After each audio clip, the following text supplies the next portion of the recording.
To help us understand Putin's decision from a military perspective, we now bring in ABC News contributor and retired General Robert Abrams. General Abrams was an advisor to former U.S. Secretary of Defense Chuck Hagel during the last invasion of Ukraine, and more recently was the head of U.S. forces in Korea. General Abrams, thank you so much for your time tonight. There are nearly 200,000 Russian troops at this point on the Ukrainian border. Walk us through how this decision by Putin changes the landscape in the East. Well, I think the thing that, Linsey, that everybody needs to understand here is the two decisions by Putin. One, to recognize the two independent states of Luhansk and Donetsk.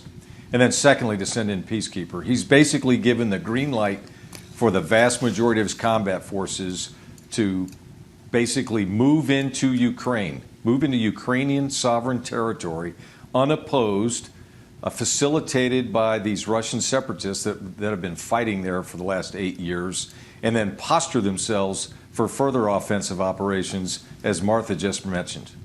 And there's a great deal of disinformation coming from the Kremlin to the Russian people at this point. How does this lay the groundwork for Putin to move into Ukraine?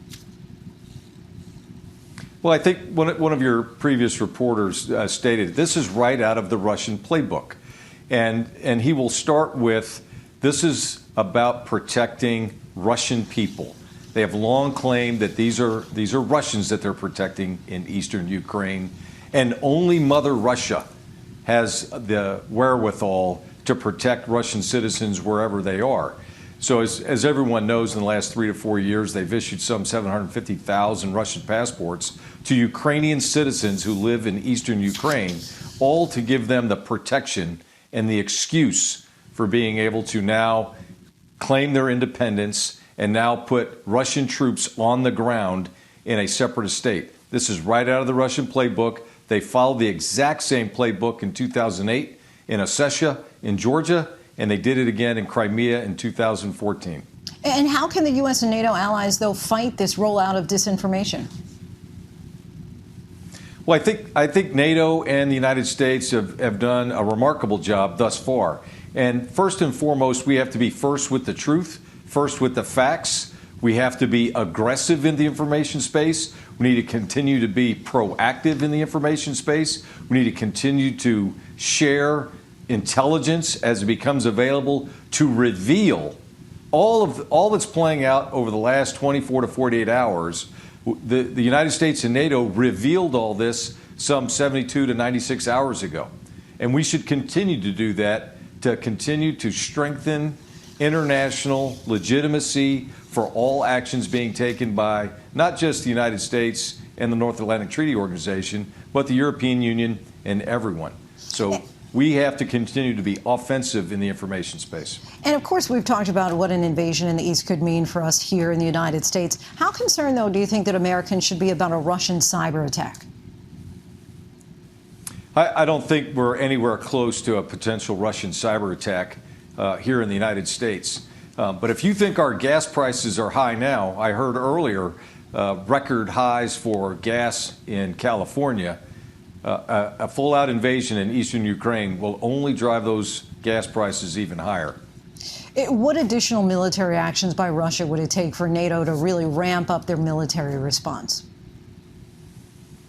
Well, I think that's a bit premature.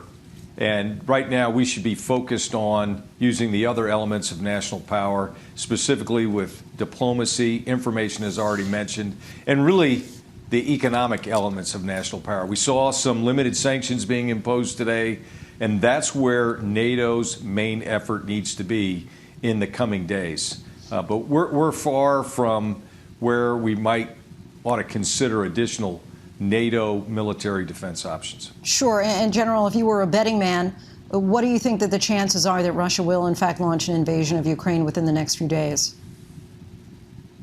I think, well, I'll take it from a different approach. I'm of the opinion that this region has been at war for the last 8 years, since 2014, albeit with Russian separatists. But these are proxy forces for the Russians, supplied by the Russians, advised by the Russians, and in some case, non-attributed Russian forces have been operating there. So the moment we see the first elements of, quote, peacekeepers enter into eastern Ukraine, I say the invasion is on. And with Putin giving the order just a couple of hours ago, I expect here in the next 12 hours we'll start to see it. Oh, well. All right, General Abrams, we thank you so much for your time. Hi, everyone. George Stephanopoulos here. Thanks for checking out the ABC News YouTube channel. If you'd like to get more videos, show highlights, and watch live event coverage, click on the right over here to subscribe to our channel. And don't forget to download the ABC News app for breaking news alerts. Thanks for watching.